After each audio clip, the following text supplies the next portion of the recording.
Hey, it's me, Rob Ryan. I am back with another really interesting conversation here on Entrepreneurial Thinkers this week. I got to sit down and talk with my friend Francisco, aka Paco Valencia, the CEO and founder of a company called Prothesia from Mexico, from Morelia. He joined me, and we talked about a topic that I bet most of you never think about, which is prosthetics. Yes, limb replacements for people who have lost a limb in a tragedy or an accident or an illness. We learned about the vast numbers of people estimated in the United States, prospectively, potentially up to maybe as many as 500,000 people per year have amputations, somewhere between, say, 200,000 and 500,000. We talked about it in the context of Mexico, his home country, and developing countries.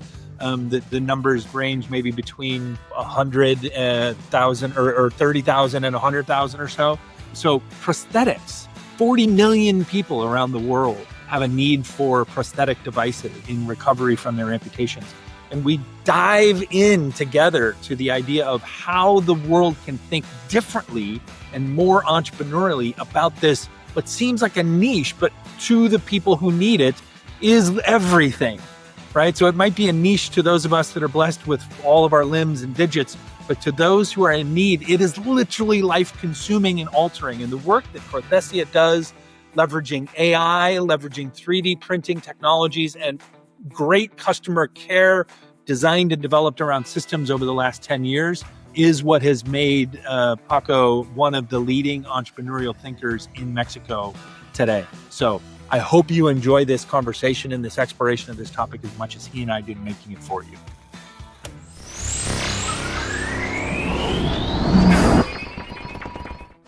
We are so grateful to be supported by these community champions: Sales MD, Team Friday, Realist Lab, Kiana Patterson, Diego Chavez, Jer Boucher, Heather Ryder, Janine Sua, Lily Roca, and Steve Kernan. Hola, hello, hi, bienvenido, and welcome back, or welcome to Entrepreneurial Thinkers. As you may or may not know, this is the show where I get the privilege of having weekly conversations with some of the best and brightest entrepreneurial thinkers from across all different sectors and segments of our society and industry as we come together to try to leave this world just a little bit better than we found it. And the conversation we're about to have today is definitely in the spirit of trying to leave the world better than we found it. So I'm super excited to be joined by a longtime friend and former mentee, Francisco Valencia, who is the founder and CEO of Prothesia. I'm going to tell you a little bit more about him before we bring him on the show. So when I first met Francisco, who I'm going to refer to as Paco the rest of the show, because it just makes it a lot more easy for me, because that's what I've been calling him for years. But when I first met Paco back in, I think it was like 2017, 2018, he was one of the hottest, most renowned and important entrepreneurial engineers to emerge from the world of Tecnológica de Monterrey, which is one of the leading universities in Mexico. He's building access to medical devices that frankly dramatically changes people's everyday lives. From his hometown in Morelia, Mexico, to the global stage now, Francisco, or as Paco, as I will say, he's been named an MIT Innovator Under 35. He's won the Everest Award. He is the CEO of Prothesia, which is a young company using 3D printing, AI, and innovative manufacturing partnerships to make personalized prosthetics more accessible. His work doesn't just exist in labs or pitch decks, though. It walks, it runs, and it quite literally transforms people's daily lives, wherever they may be. But what makes him truly stand out to me isn't just this entrepreneurial or innovative thinking. It's the intention behind it. He's an engineer, a community builder, and a relentless optimist who believes that technology is, frankly, its most powerful when it's very personal.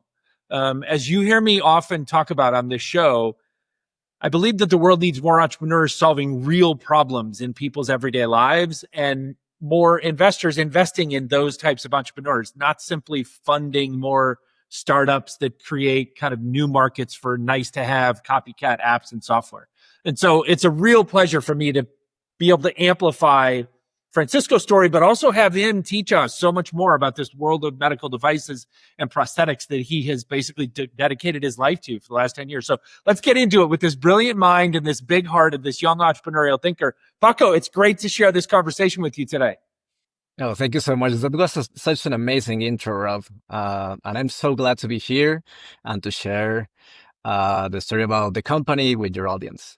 No, it's a pleasure. It's really our honor. It's a topic that, as I told you when I reached out to you, right? Like, I'm just deeply more curious about it, right? I'm probably more aware of some of this industry and this sector that you work in because I know you, right? And because I've watched this journey. So I might be slightly above average informed, but I'll tell you, I still don't know nearly as much as there is to know about this world of prosthetics and how important it is. So let's start there. Let's start with a baseline for all of our listeners and viewers to understand is, if I asked most people that I know to kind of close their eyes and think about a prosthetic, people would have a very particular image, I'm sure, right? But I would imagine that people would know very little about it beyond that image that they have in their head. So what should the world know, or how should the world think about prosthetics? Well, this can be a very long answer, but I'll try to summarize. Around 6,000 years ago, the first prosthetic was made in Egypt. It belonged to the daughter of an Egyptian priest. And what really amazes me about this is a very interesting image, because they carved out of wood the toes of the daughter of this Egyptian priest, and it actually looks that it was not only for aesthetic purposes, but it was functional. So I can imagine in that time that there were artisans creating not only good-looking devices, but also they had to think about the biomechanics of the device. And since then, we have been building these devices using wood until the 20th century. Holy cow. That's insane. 6,000 years of essentially the same design thinking until like this last 100 years. Yeah, in this generation. So they started to use, of course, wood and also aluminum, also some alloys. But yeah, they have been made out of basic materials. And we've seen it nowadays when the patients come to the clinic, we see how they get very creative. Some people from very low income settings, how they created their own prosthetics. For example, a man that works on the woodworking industry, he built his own leg, and when we see how he built it, he has that biomechanical instinct on carving on some specific places. When we see that, we are like, yeah, it makes a lot of sense. For example, there is one spot that will make the prosthetic very comfortable, or you're gonna die of uncomfortableness. Yeah. So there's like one particular spot in every prosthetic design that is the tipping point between discomfort and comfort. Yeah, it's the ischium. So the ischium support, that's where all of the weight of your body is gonna sit in the prosthetic socket. So that's where if it's not well designed, you're gonna get hurt on that particular part. So that's where we put a lot of effort when we're building the devices. The prosthetic socket is the soul of the prosthetic device.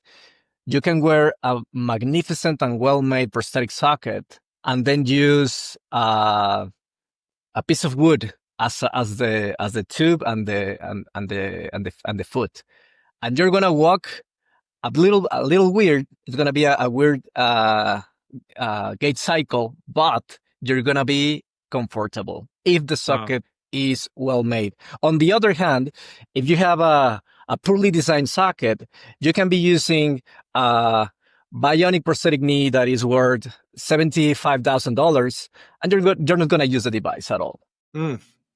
Wow. So again, like, just the idea of, as complex as these things are, and you've told me stories before about how complex and how intricate they can be.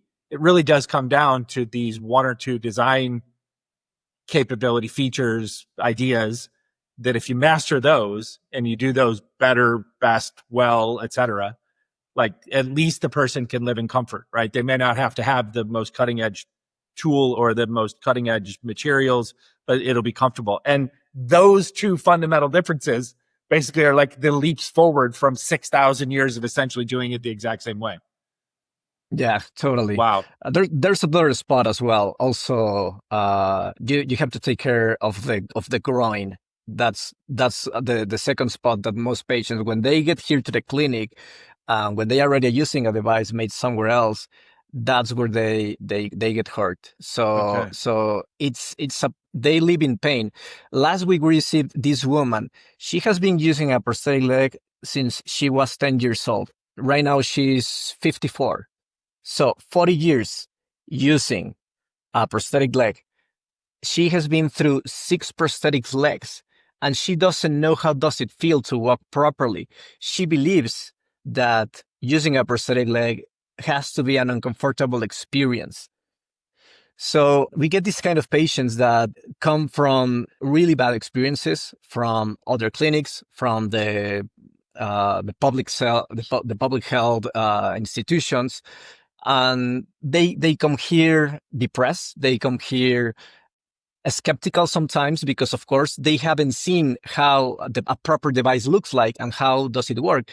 But we also we have a storage here in the office where we store those prosthetics that they bring to us, and then they leave it here.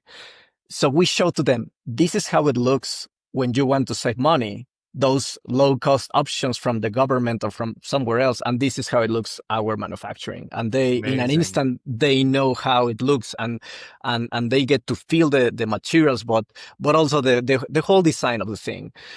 Yeah. I mean, 45 plus odd years in this one woman's example, right? Of basically having your own expectations, like your bar for what you expect set so low each time that essentially you just don't believe that anything is better as possible.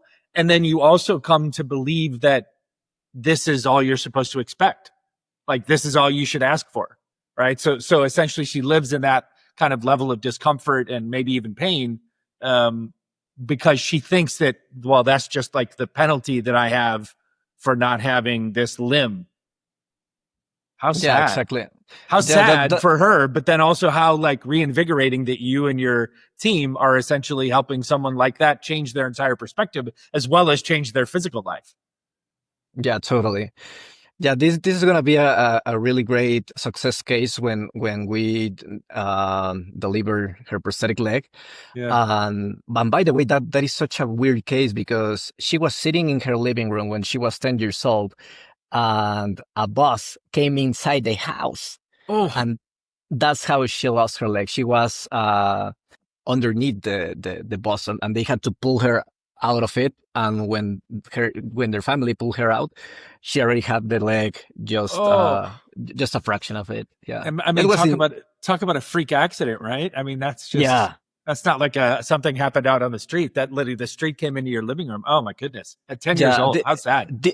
This has to be one of the top 3 most impressive stories of how one of our patients lost their leg, because she was just sitting in their living room. Imagine that. It's crazy. It's almost hard to imagine. All right. So we talk about like one story of one patient, right? But so let's talk a little bit further. Like let's try and help people understand the scope of this industry, of this need, right? So if I was to ask you, like, how big is the global industry of prosthetics? In other words, like, how many people have prosthetics? How many people need prosthetics? What are kind of some of the, not to make this about business yet, but like, what are some of kind of the market opportunities or economics of this? What is the scale of all of this for us? So the OP, which stands for Orthotics and Prosthetics market, is globally around $8 billion. And this is a number that has been widely discussed among different associations and such. And I believe that number, of course, it only accounts for people with limb loss or that need a device that corrects their existing limbs. But we are entering in an era of human augmentation. And this means that every person in the world that wants to augment their walking capabilities, their strength, or any other capabilities within their body, they're going to be able to do it. And that is a 3-digit billion-dollar industry at least. And we're seeing that. We're seeing companies that now you can use this kind of harness in your hips, and you're able to walk. It gives you 1.5 horsepower extra to go hiking, to go running. So, and this is fantastic for the aging population, the silver economy. And we're seeing these kind of devices. There's a professor from MIT, which is leading all of this transformation and revolution on prosthetics. His name is Hugh Hare from the Biomechatronic Lab. One of the things that he says is that wheelchairs are gonna be a thing from the past, and these kind of devices, they're gonna be in museums in the next 100 years. And not only that, but we're gonna see people being able to lift maybe a ton in the near future. We're gonna see human with wings that are gonna be able to fly. We're gonna be disability as a thing from the past by the next of this century. We are so grateful to be supported by sponsors like our friends at ePseudo. You know, running any business, but especially a law firm, means balancing a lot. And technology, frankly, shouldn't be a headache. ePseudo makes information technology and cybersecurity simple for law firms large or small. With over 20 years of experience, they specialize in everything from Microsoft 365 management to advanced cybersecurity solutions. They help you to stay ahead of threats, manage your data securely, and keep your tech running smoothly so that you can focus on what matters most, your clients. ePseudo understands the legal industry's unique needs, offering tailored solutions to ensure that your firm is always in compliance and always protected. Are you ready to upgrade your firm's technology or get help with your questions? Visit ePseudo.com.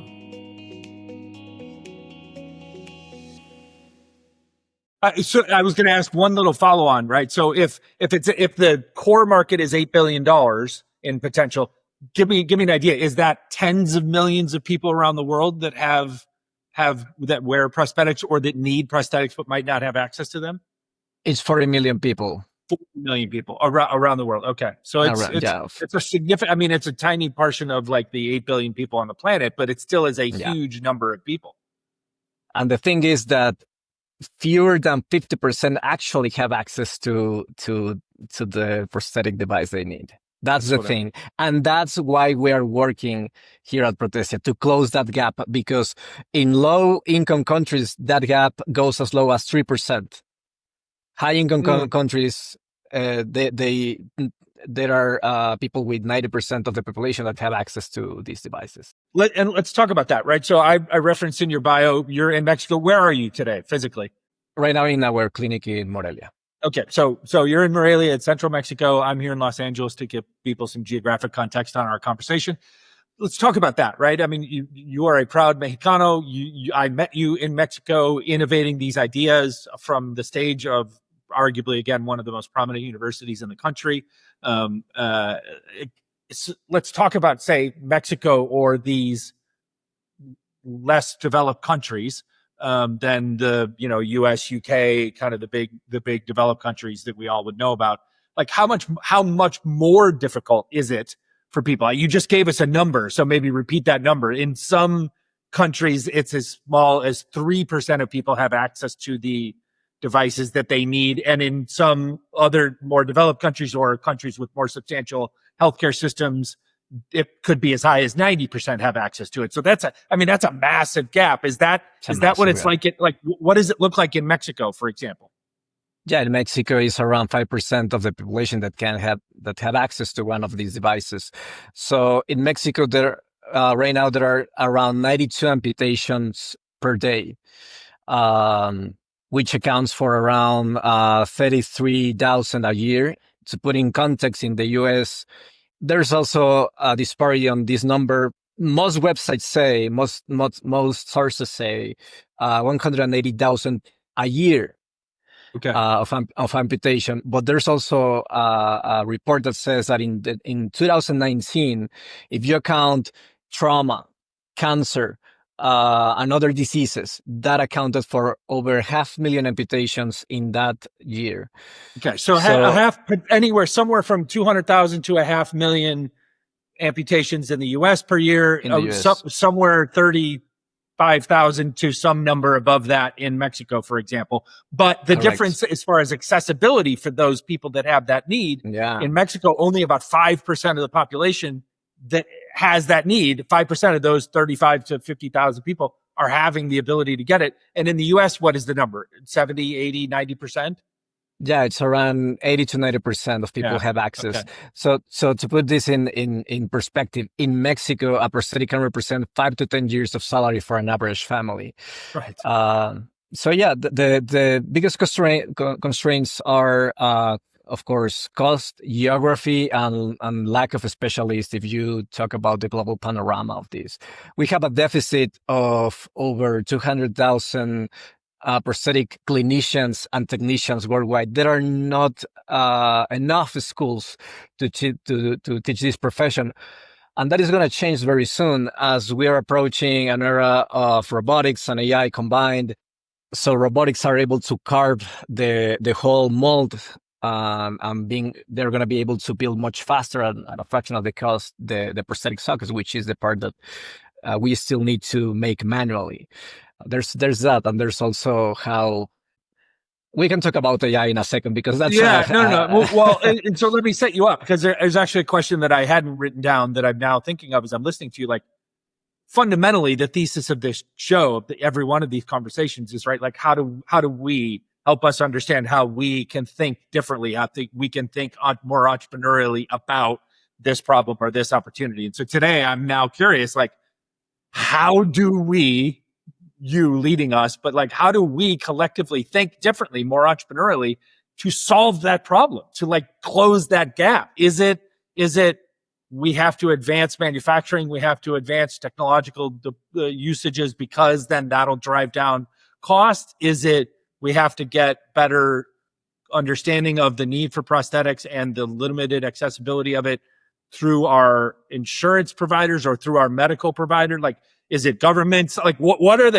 and this literally could be the whole show, is just this question, right? Like, what are the handful of variables that you think about every day that outside of you, we should start thinking about to try and close this gap?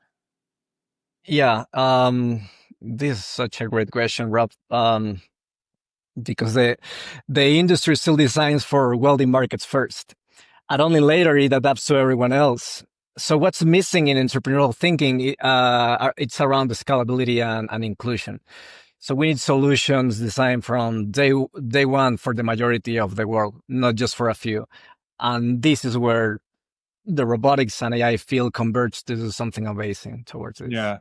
That makes sense. It's such a broad, but also very truthful answer, right? And sadly, I'll tell you, when I talk about a different topic every week, a different industry, a different problem, a different opportunity that we're facing, sadly, the answer oftentimes comes back to that, right? Like, that we need to design for this problem or solution more inclusively, right? Because essentially the world as we live in today simply just wasn't designed with an inclusive mindset.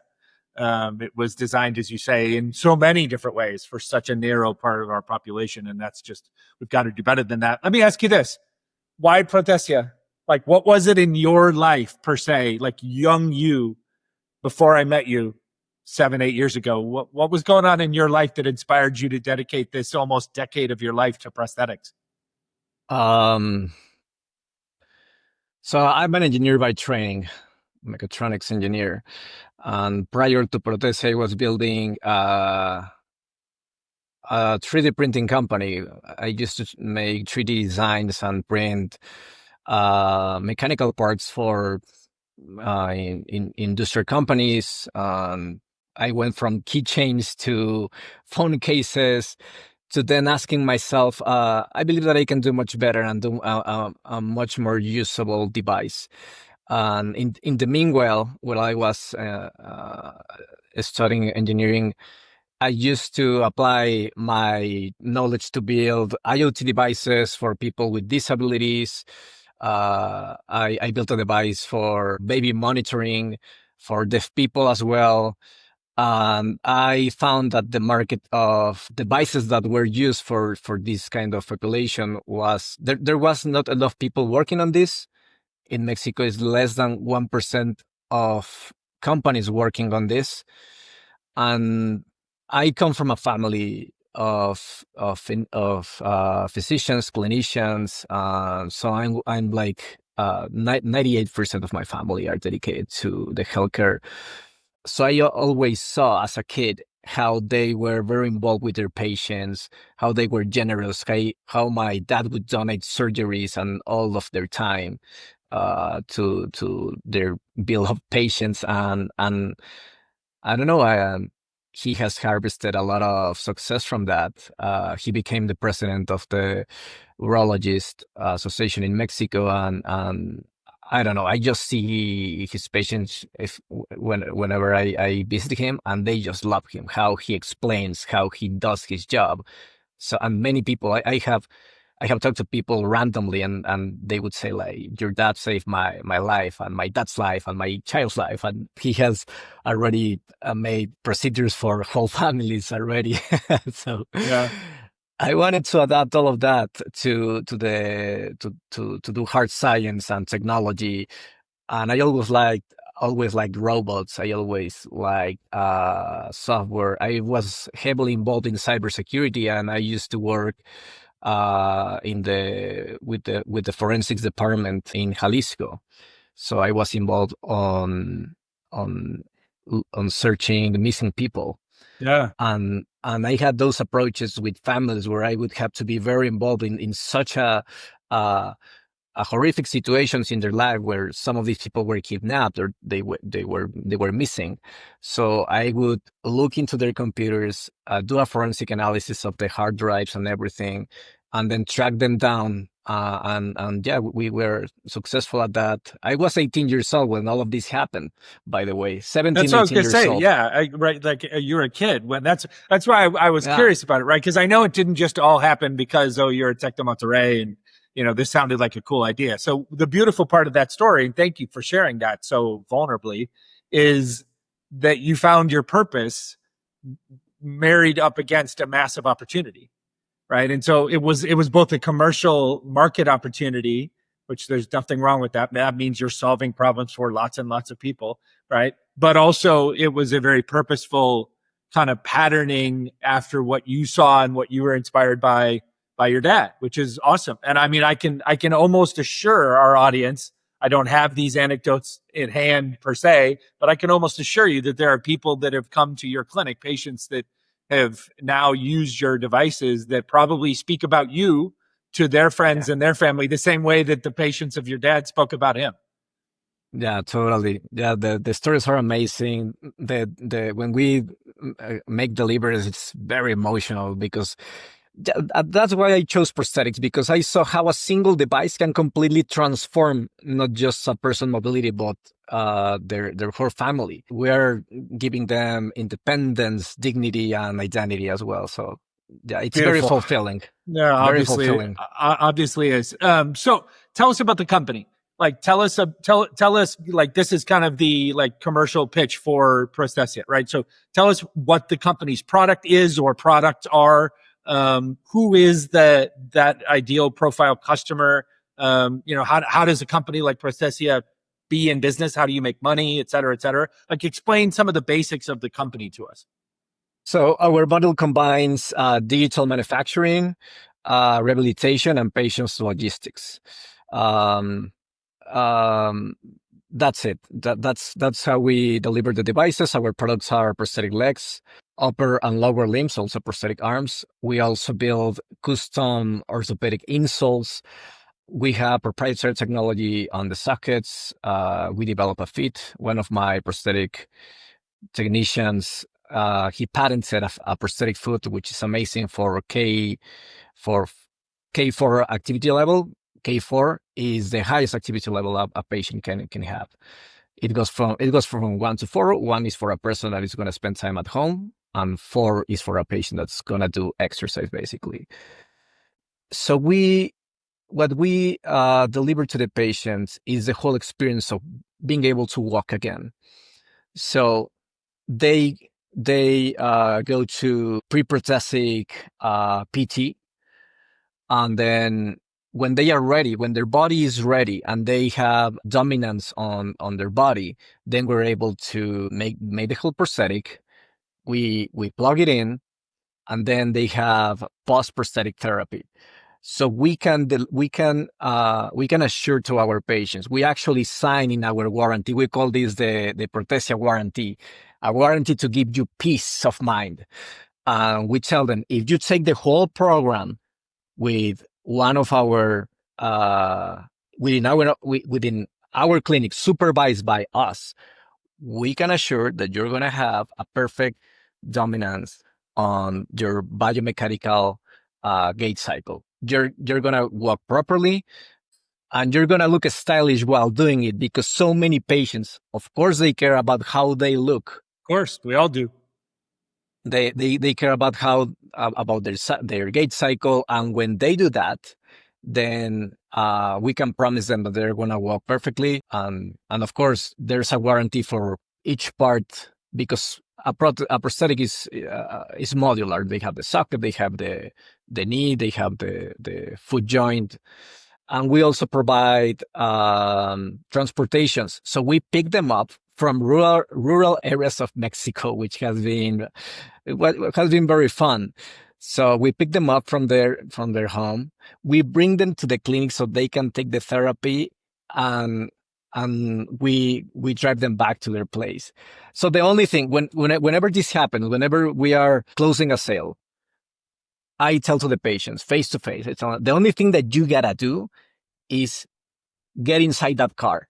Right. That you is just the have, only. You just have to show up.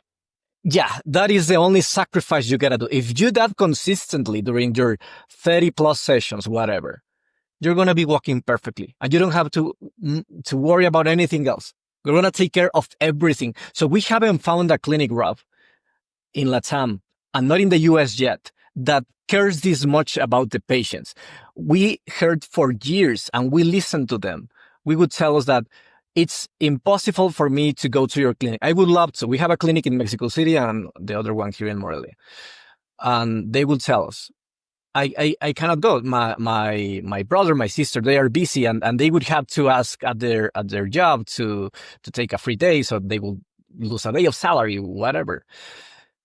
And then that's why we figure out to give that extra mile and actually go and pick up the patient and bring it home. So they are amazed by this service as well. Yeah. Because I'm amazed by this service. I mean, that is like truly holistic patient care, kind of from start to finish, all the way through the process, with, like you say, with the objective being to increase the odds that you deliver, like, that peace of mind, that you deliver that walkable, like, physical lifestyle within the parameters of that particular patient.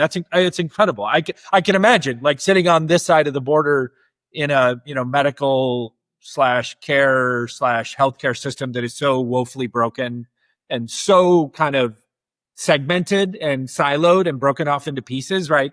I can't even imagine such a holistic experience. It sounds so that begs my question. It sounds like such a VIP premium thing, like, literally, and you don't have to give any specific examples, but, like, generically, let's talk about, how do people pay for this, right? Like, not just like, how can they afford it? That's part of the question. But the more practical part is literally just like, how does this get paid for? Is it healthcare covered? Is it personally financed? Is it cash? Like, how does it work? We are so grateful to be supported by sponsors like our friends at Plaintext Capital. Investing in Web3 and cryptocurrencies isn't about jumping on the latest trends. It's about understanding where the market is headed and why. Plaintext Capital is a digital asset investment firm focused on long-term strategies backed by deep research, backing the best Web3 companies and protocols, and investing in the newest asset classes of the future. They believe that Web3 crypto will drive digital innovation for decades to come, creating significant value for investors. In fact, their team of highly skilled professionals work with institutions and serious individual investors who want clarity in a space full of hype and noise. So if you're looking to cut through the chaos and invest with purpose, Plaintext Capital brings a disciplined, high-conviction approach to investing. You can learn more and meet the team at plaintextcapital.com.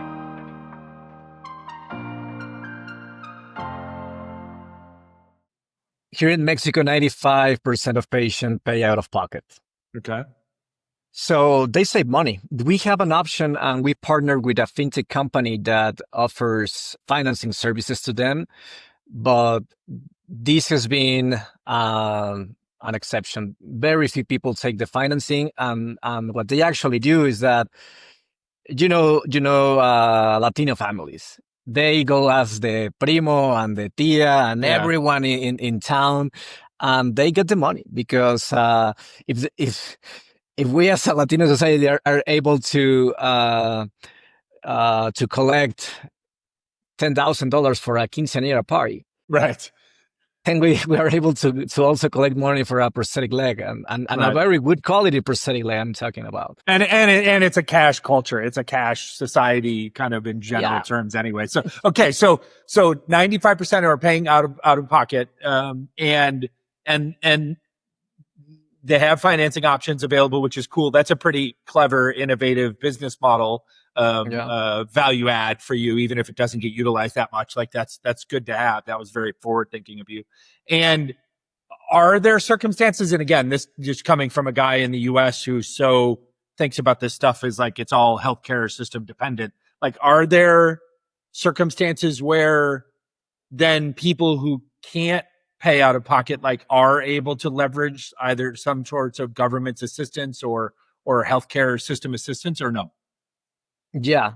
Sometimes we have to make a letter for the local government or senators or whatever, and they get sometimes from 50 to 80, sometimes 100% of the money for the prosthetic device. And then we justify in that document, why does this particular person need this particular device?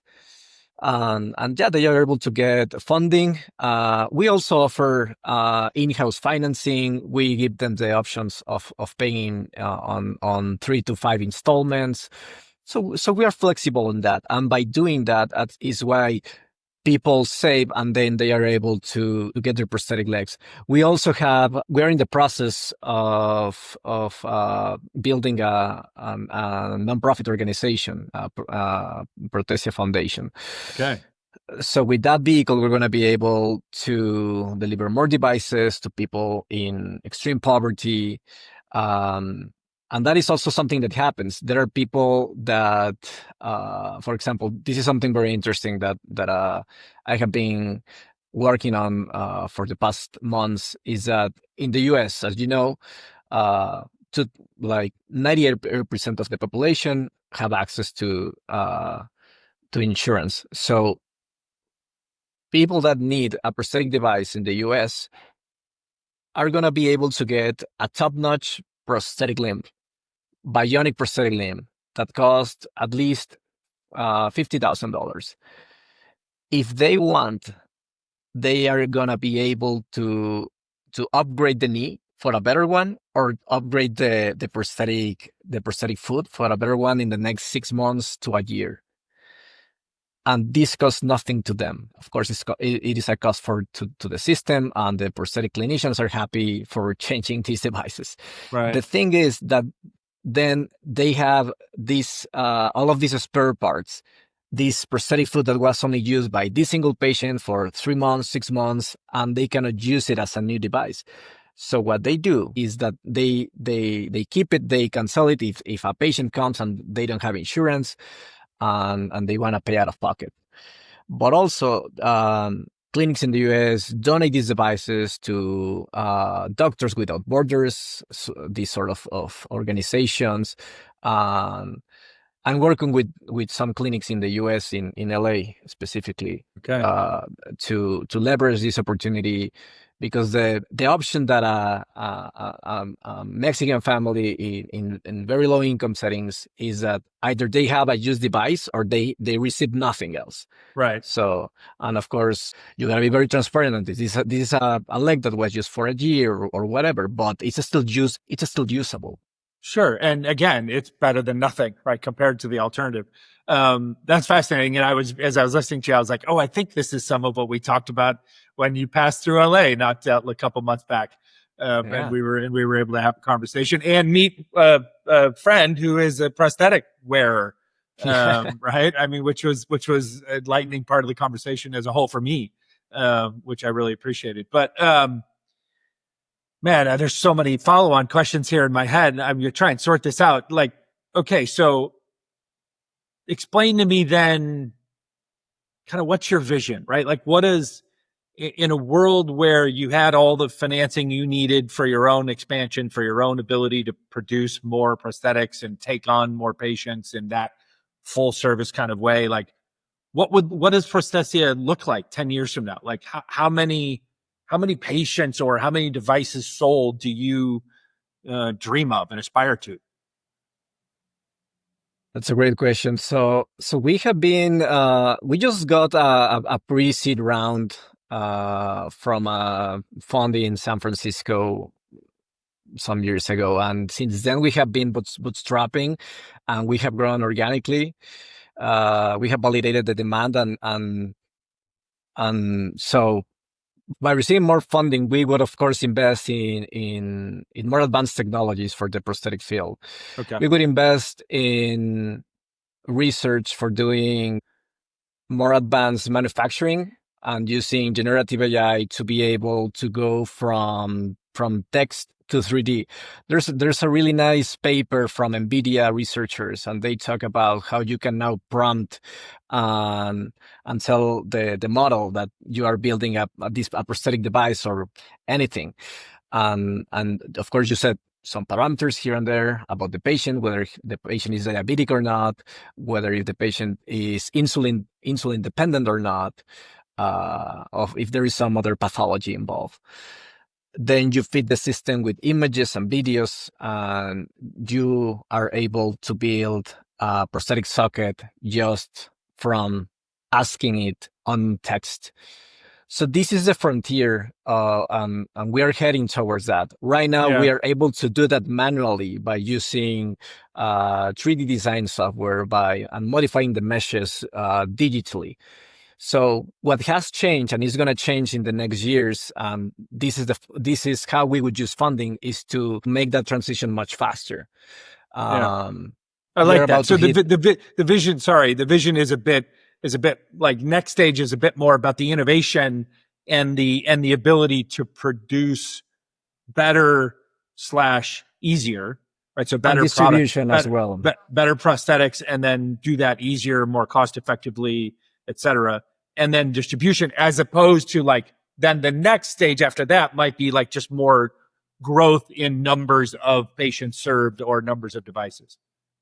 Yeah, distribution there's a quote from Silicon Valley which famously said that first-time founders focus on the product and second-time founders focus on distribution, and that's what I have discovered. If you're able to provide the service in major locations in Mexico, then we are heading towards that. I believe that in the next 10 years, we're going to be the leaders of the market, not only in Mexico, but probably in Latin. We're going to have dozens and dozens of clinics. I'm a heavily oriented person on building processes, on building manuals, on making a machine out of the whole clinic.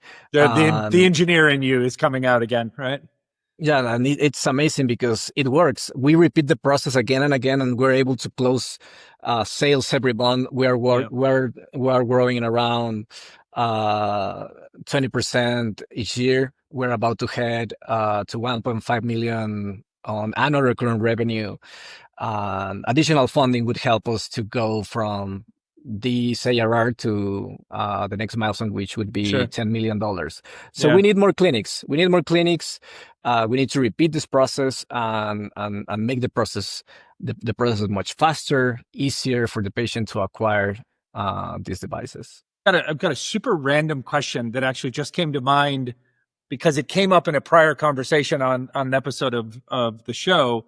A couple months back, I had the privilege of speaking with Bismarck Lepe here in the US, in Silicon Valley. He is obviously a famous entrepreneur of American-Mexican / Mexican-American descent, and has done great work in both his country here in the US in Silicon Valley, but also back in Mexico with companies like Wiseline, which is a software development outsource company, and now with Mi Salud Health. And essentially the proposition underneath Mi Salud is this idea that you could combine the best of both worlds. Like, so there's a entry point that people meet the healthcare system or their doctors in their local communities here in the US, that then if you combine that with the best and brightest doctors and care providers that are available in Mexico, both in the physical sense, like literal, like traveling clinics, kind of places people could go to get the care that they want, but more affordably and frankly, maybe better care, right? But then also digitally and virtually, like kind of follow on and patient intake type stuff that maybe gets ignored in the overwhelmed system in the United States. I'm curious, as I'm thinking about listening to you, I'm like, could that be an opportunity in the world of prosthetics as well, right? Could you have scenarios where there are those 6x, 7, 8x number of people that are having amputations and need prosthetics in the United States, but they might not have easy, ready access to it. Or if they did, like their insurance might say, well, we're only going to cover it to this level. And then by trade, they could say, oh, okay, well then I'm going to go to Mexico and I'll go to Morelia and I'll get my prosthetic in Morelia because with this $75,000 budget, I can get the top care in Morelia versus getting like the low end care in the US. Is that I'm not trying to design your business model for you, but I'm just thinking like, is that a possibility of service someday? Or is that something you're like, no way, we wouldn't bother with that? So we're talking about medical tourism, right? Essentially. Yeah. I mean, I don't like that phrase, but yes, like a better, more digitally aligned, modernized version of that, right? Yeah, and that makes a lot of sense. So there's a major city we are aiming to open in the next 6 months, and it's Tijuana, of course. By the way, sorry, I laughed not at you, but because we're recording this episode on Thursday and it'll be released in the coming weeks. But today's episode that actually released is me having a conversation with the chairperson of the Tijuana Economic Development Corporation. Oh my God. so I just watched her episode at like 6 o'clock this morning over breakfast. So yeah, we'll have to make sure that you two know each other, but sorry to interrupt. So you're looking at Tijuana as one major city for that type of an offering. Yeah. Actually, we got invited by this huge hospital called the Shriners Hospital, which has their headquarters, well, not their HQ, but their major location in Mexico City. And they also have a huge hospital in Tijuana, and it's insane. The demand they have, it's huge, because when we talk about pediatrics, orthopedic devices, you have to think in terms of recurrence. So these patients need to get assisted. It's every 3 to 6 months recurrently. Right. Yeah. I mean, that's a lot of ongoing care. Yeah, it's a lot. And it's also great because you get to see how they grow, how they adapt to the device, and it's fantastic. That's how the company began. Actually, we pioneered on the ankle foot orthotics field, and we were able to replicate our model, our digital manufacturing process. We got invited to help a child in Boston, which happened to be the child of the chief medical officer of Farnland, which is the Apple of 3D printers. Okay. And he told like, hey guys, I saw what you guys are doing in Mexico. My son has cerebral palsy. Wow. I would love to try your technology. You guys are invited here. By the way, something amazing happened at that time, because we just bought a ticket to go to Boston. And when we were in Boston, months back, I applied to pitch at the MIT 100K competition, Sure. Very famous competition. When we were in Boston, when we landed there, 2 days after that, I got an email that we were chosen to pitch at the competition. So that was amazing coincidence. That's awesome. There's a lot. I mean, Boston is, and you mentioned MIT, right? But Boston is a hub of life sciences and medical devices in particular. Yeah, there's a lot of good old hardware experience in Boston from the computer industry over the last 50, 60 years. Yeah, it's amazing. I have an amazing mentor there. It's called Harold Quantus Boss, and he would ask me like, "Hey, Francisco, what do you think is gonna be the next frontier on this field?" And I was like, "This is a trick question, because because of his background. And I told You're him, like, why are you asking me? You already know what the next frontier yeah, is going to be. you already know that. And he was talking about how we are going to be able to grow the whole limb in the next years, how we're going to able to generate the whole leg, as some species like this Mexican species, the ajolote, is able to regenerate. Some salamanders are able to regenerate their limbs when they lost it. That you just opened the door back to something we were talking about in the very beginning, and I want you to have a chance to help educate us on, right? Like, we're in this world where I was talking with a friend the other day, and I said, we're kind of caught between, like, we were promised the Jetsons, but we got Terminator, right? Like, so we were promised this kind of AI robotics life that would be additive, that would be value add, that would be transformative to our lifestyles, that would make life easier or better. And instead we got like dystopia and like, oh, we don't need you humans anymore. And so with that kind of broad, silly framing, right? Like, we have made a ton of advancements. I mean, in so many different medical areas. Like I mentioned, mRNA vaccines, which, regardless of what's going on in the United States this week and our federal government, the world is moving in this direction, right? And we're curing diseases. We're on this precipice. It always feels like, at least in this last like 20 some odd years of my life, so a big chunk of your life, it feels like we're inching closer towards like a tipping point moment where a lot of the innovation in medicine and or in science or life sciences or in your end medical devices is about to like break through. And then we will, as your mentor said, kind of be through to this other side. You said in the very beginning, you guys are just starting to figure out inside of Prothesia how to best use AI in service of the robotics manufacturing and design that you're doing. Like, tell me about that, but then also maybe help me answer this. Like, are we going to wind up with the Jetsons or are we going to wind up with the Terminator? We are so grateful to be supported by sponsors like our friends at Haney and Company. We all know that in today's complex financial landscape, having a trusted advisor can make all the difference. Since 1960, Haney and Company has been providing comprehensive accounting services to a diverse range of clients, from small businesses to large corporations. With nearly 400 professionals across 13 locations, they offer services in tax, audit, business consulting, and client advisory. In fact, their commitment to excellence has earned them recognition from Accounting Today and Forbes magazines. At Haney and Company, though, it's not just about balancing books. It's about building lasting relationships based on trust and mutual growth. So visit HaneyCPAs.com. That's HaneyCPAs.com to learn how they can support your business's financial journey.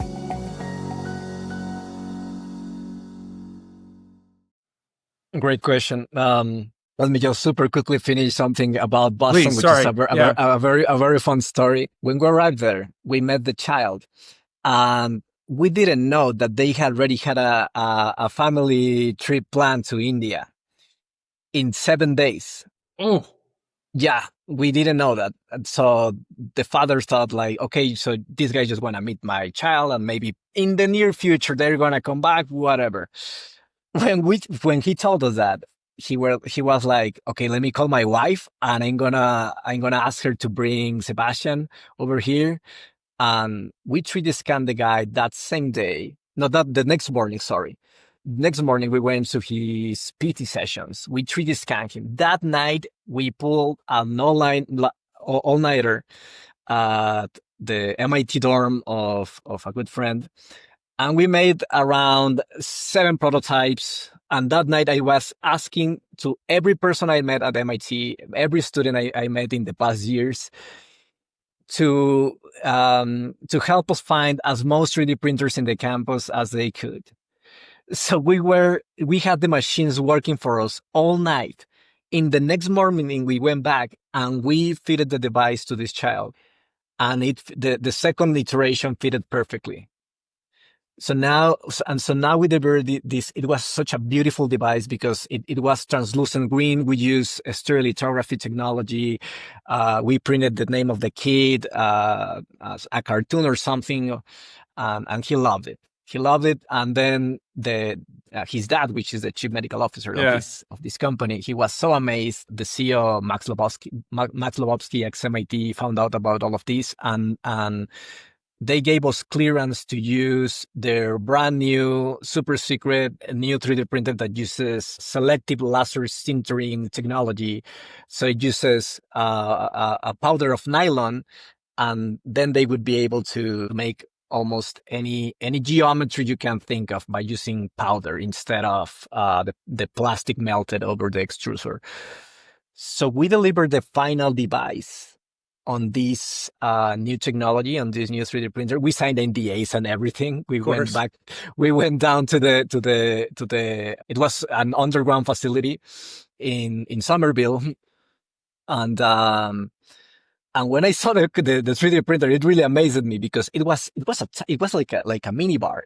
It was a tiny thing, but it was super powerful.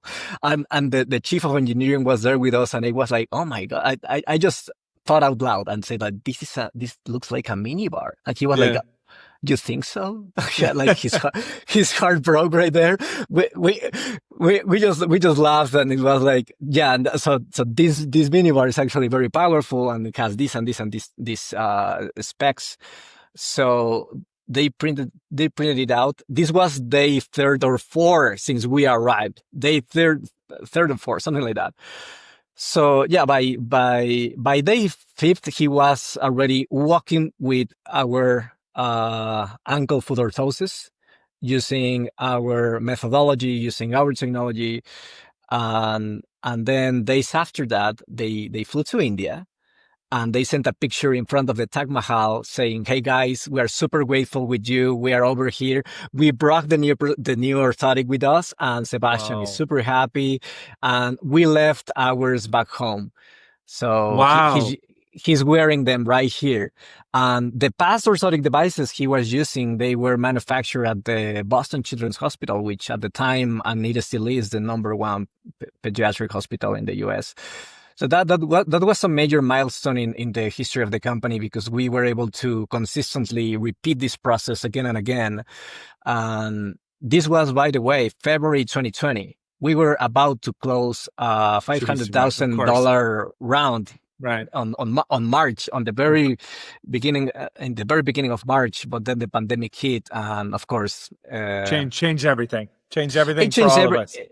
It changed everything, but we pivoted wildly. Anyway, I'm going back to your original question on like where are we headed, right? With your application of artificial intelligence to, and then what you talked about in the very beginning of the show, right? This idea that we could go beyond just, in my words, like prosthetic as a replacement, and then move towards a kind of bio enhancement, right? And an amendment in addition to us as humans and our capabilities. Yeah. So we have 3D printing, new materials, and AI-driven control system that are finally starting to push the industry into a new era. We're seeing a glimpse of that, and I can tell you with 100% confidence that this wasn't possible at least a year ago, because right now we have the proper machines, the proper materials, and the software to be able to do this. So it's just about time to assemble all of these and make it replicable. What we've done in the past with this orthotic process, it's much more difficult to do it in prosthetics, at least with the prosthetic socket. But we believe we're going to nail that, and we're going to be able to lower the cost even more, and have a huge manufacturing facility here in Mexico that is going to be able to provide service to people all across the continent at a fraction of the price. So yeah, everything is going to change. We're going to see a major leap in the whole industry. And I believe we're leading that here in Mexico. Our brand is a very strong brand. every time we sell a prosthetic device, the patients always tell us, like, I was saving. I saw a lot of other clinics. I went to other places, and the attention I got here, the explanation I got here, and how you guys treated us, it's out of this world. They live with a very good taste of mouth, and that also happens within the next month, because you get to marry with these people. You get to see them, how they evolve. And there's a very famous book about, it's called How Doctors Think. It talks about the industry as a whole, and it says that if you want to solve a problem in the healthcare industry, you have to focus on logistics, access to the treatment, and give great quality and great attention to the patient. So logistics, financing, and great attention to the patient. Those three columns are what is making Prothesia go further and scale with our service.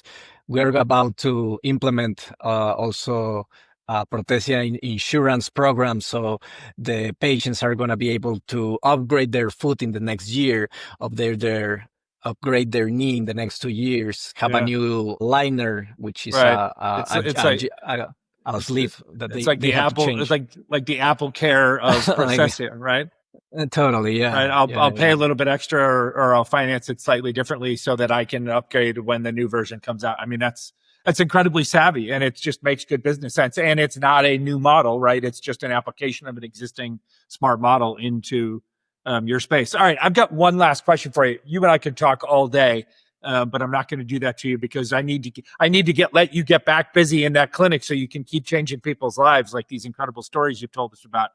So I've got one last question, and it kind of plays to this last comment you were making, right? Which is, if there's another Paco out there, right? And we know that there is, right? Because you and I are not so proud that we don't appreciate that young, smart guys like you come out, and women come out of nowhere all the time, right? So there is a young woman that is the next Francisco Valencia, and she's studying at Tec de Monterrey somewhere right now. And she's probably not even at one of the biggest campuses. She's probably in one of the smaller campuses where she doesn't get all the resources or attention.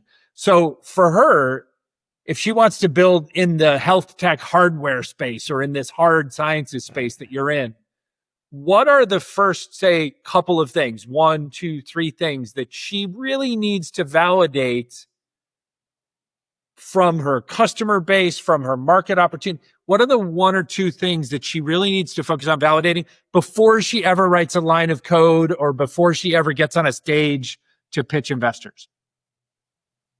This is where you get to be a mentor for a couple of minutes. I would tell to this person that building a company is like getting a spit in the face for the next decade of your life, but it's also very rewarding.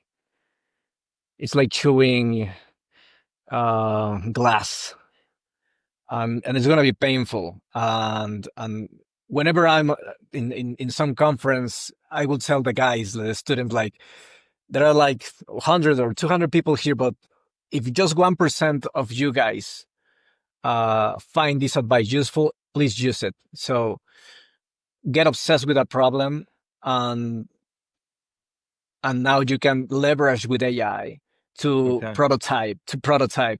I would kill to have AI back when I was a student, because it's the best employee here at Prothesia. Our AI models, we're using it every day. So I would tell this student to get obsessed the problem, and use the modern tools to build and be very fast, to ditch the paralysis for analysis, to ditch what the teachers or their parents say about what is the right thing to do, and also to be able to travel and meet other builders. Builders normally gather in bigger cities as well. There are builders everywhere in the world. I have met amazing programmers in Oaxaca, in Chiapas, in everywhere in Mexico, where it's some remote towns, but people building programming blockchain application, some stuff, very crazy stuff that they do. But it has also helped me to travel to some geographies, make good friends, talk to other builders, get involved in some groups, because that's how you get, how can I say it? That's how I can get align my goals. And that's how I get my dose of ambition. For example, going to Silicon Valley every now and then, going to LA, going to Austin, going to Miami, to New York, to Boston. It fires me up. My ambition keeps growing, and I know I'm on the right path. I love that. So by doing that, then you build a global network of people. That's how we met. We met in one of these events, one of these community events, and we've stayed friends for now almost 10 years, and we're still part of each other's lives. And now we're having this conversation. It is absolutely true. So I heard three amazing bits there. I heard obsess about a problem. And then I love number 2, use AI, use the most latest current tools and technologies to prototype for your users, for your customers, for your clients, right? And then 3, I heard you say at the end there, kind of find your way into community, like find the other builders and then go spend some time with them, right? And take what you can from other people who are just as ambitious as you. That's amazing advice. I mean, that is, it sounds simple and it sounds obvious, but it's not, because if it was obvious, everybody would do exactly that all the time. And everybody does not do that every time. Right. And we both know that. So that's incredible. Great advice. Thank you for that, buddy. I gotta say, this has been a pleasure. Thank you so much. I was going through a spate recently of booking new guests for upcoming episodes, and whenever I do that, I kind of turn on my curiosity part of my brain and I turn it up to like 10 volume. And I sit there some days and I just make notes in my notebook about like, what are the problems that I'm curious about? What are the biggest opportunities and challenges that exist in our world that I'm curious about? The people who obsess about those problems or opportunities, I'm curious what they're thinking so that we can all learn how we can think differently about it. And you were like sitting right there on my radar. I was like, I know his story. I know the story of the company. I know all that, but that's not what I want to talk about. I want to talk about what we've not really talked about, except maybe we teased it at coffee here in LA back in the spring. Like I literally was just like, I want to hear how he's obsessing over this problem in 2025 and how he's thinking about how we can all think differently about prosthetics and about the prosthetics industry and about how prosthetics care happens. And so thank you. You've literally delivered all of that in this hour together. So I'm super, super grateful. My God, Rob. Yeah, it was, it was really, really nice. And, I was talking with a friend the other day, and we said something like, you need to get autistic level obsession on the thing that you actually want to solve. It's kind of it. It has to be like that, because that's what ignites action, and that's how I have been keeping up for the last decade. So yeah, I have an autistic level obsession with listening to and facilitating conversations with people like you. Right? Because I just sit in my kitchen studio and I'm a naturally curious person, and then there's a huge insatiable world of things out there that we need to do better and that we need to solve for, or that we need to seize the opportunities of. And so for you to be able to join me today all the way from Morelia, and for us to be able to just cut across borders and time and all that in our relationship, and for you to inspire us with this perspective, is fantastic. So I'm deeply grateful. How can people find and or follow you on socials, or connect with you if they want to? And then how can they find the company online? The website is prothesia.com, with an H right in the middle. On Instagram, social media at Prothesia 3D. Awesome. Super. Thank you, my friend. This is amazing. Yeah, thank you so much. You're great at pulling the information right there and just linking to the beginning of the conversation and then to the middle. That's fantastic. Hey, first of all, I'm an old man. Second of all, I have been doing this thing now for like 5.5 years. So thank you, but hopefully I'm getting better at it. Thank you so much, Ralph. I appreciate it. Thanks, buddy. Well, I hope you enjoyed that episode as much as I did recording it. As always, we thank you so much for listening and watching. Today's show was recorded here in Los Angeles and produced by the incomparable Deanna Bernal in Mexico City. You know, we can only grow this show by you listening and sharing the show with friends. So please find, like, follow, subscribe, and share our audio-only show on Spotify, Apple, or via any other popular podcasting platforms, as well as find the video version of our show now available on our YouTube channel over at Entrepreneurial Thinkers.